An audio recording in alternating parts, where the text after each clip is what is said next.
Hello everyone. In this video we are going to see about the basics of CPU scheduling. Actually, what is CPU scheduling? Generally, we need to schedule the time of the CPU so that the CPU cannot waste the time in unwanted things. Okay, so in order to maximize the CPU utilization, we need to have this concept of CPU scheduling. So here we can see there are CPU and IO burst cycle. What the CPU and IO burst cycle is? Normally there are the process are of two different stages. One is in the CPU needed stage, next one in the IO needed stage. Okay, we call that as an CPU burst or IO burst job. What does CPU burst job means?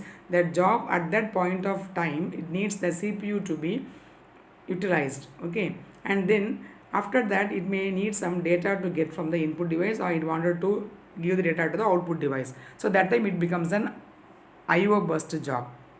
And we also know that CPU is a very fast process and IO is a slow device. Okay, so CPU cannot wait for the IO to complete its job. So the CPU cannot wait long for the IO to complete the job. So what the CPU will do is it will switch between the IO burst job and the CPU burst job. That means that it switches between the job in different unit of time. Okay, that is called as an CPU burst and IO burst. So in short to say, CPU burst means the part of the job where the job needs the CPU's care. Okay, and when it is say it is IO burst job, means the job needs some IO to be serviced. That is called as an CPU burst and IO burst. And normally any job is of the alternative of CPU burst and IO burst, and it goes on and on. Okay, then we should know about what is a scheduler. So in order to, this is called as an, when the scheduling is done for the CPU, it is called as a short time scheduler.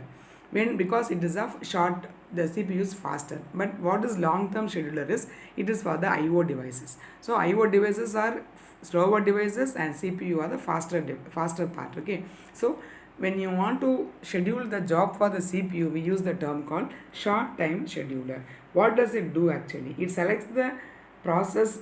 Actually, when you start the processing, the process come into the ready queue. Okay, so the process first born, that is the new process is created, it comes to the ready queue, it wants some resource to be allocated, so it goes to the wait queue, then it go to different stages, different state. So that is the cycle any job follows. Okay, so now here this CPU scheduling decisions may take when a process switches from running to waiting state. Actually, a process is born, it is new, and then it is in the waiting state when it wait for some resource to be allocated. When it got the resources, it can go for the running state. After that, the process may again come to wait state for some other resources to allocate. Likewise, it may go in a loop between the running and the waiting state, and then finally it may also go to the ready state. Is if everything is allotted, it go to the ready state. So waiting state to ready state to running state, this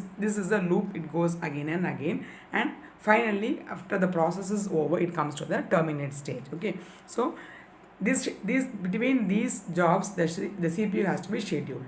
Okay, on here. And again, this scheduling can be of two types: preemptive scheduling and non-preemptive scheduling. What is preemptive scheduling is, the scheduling can be done in a short burst.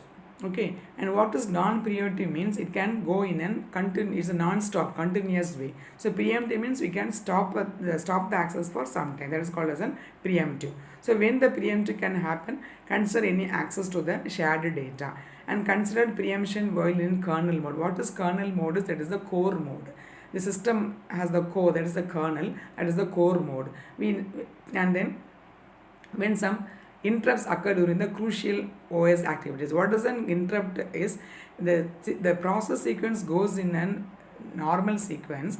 When interrupt occurs, interrupt is a disturbance or the deviation in the normal execution. Okay, so in that case the job becomes preemptive. So we have to stop and listen to what is happening. So that is called as an, I can say a live example. Suppose you are doing a job, I wanted to stop the job, you just press the pause button, that is an interrupt. Okay, and otherwise you press Control Alt and Delete to stop that is as an interrupt. So the interrupt is like you are just deviating the sequence from the normal routine. Okay, so now let us see the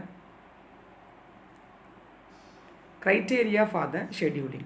What is the criteria for scheduling is these are the criteria: CPU utilization, throughput, turnaround time, waiting time, and response time. What is CPU utilization is, we always need the CPU should be busy because CPU's time is very precious. That is one criteria. So we need the maximum utilization of the CPU. Second one is throughput. What is throughput is the number of processes that completed in a per second or per unit of time. That is called as a throughput. That is one criteria. We need some good throughput always. And then turnaround time. What is turnaround time is, you submit a job to a queue, and the amount of time it takes to execute a particular process. So what is the full turnaround time is, the job is put in the queue, it got some resources, it comes to the waiting state, it got the resources, come to the ready state, then it go to the running state, then it is the process is over, and then it comes to the terminal state. That is called as a turnaround time. The process from the beginning it is submitted, and till the time it is over, that is called as a turnaround time. That is another criteria. Next one is waiting time. How long the process is waiting to get the resources, that is called as an waiting time. And then response time. Once the resources are allocated, how fast the process can respond, that is called as a response time. So these are all the criteria on which the scheduling can be done for the CPUs. Okay, and then what we expect about this algorithm, we are going to learn many CPU scheduling algorithms. What we expect from this optimization criteria, so naturally we need the maximum utilization of the CPU, maximum throughput, minimum turnaround time, minimum waiting time, minimum response time. This is the optimization. So as I told you, maximum CPU utilization means CPU should be utilized in an efficient fashion. Maximum throughput means by the unit of time we should get more job to be done.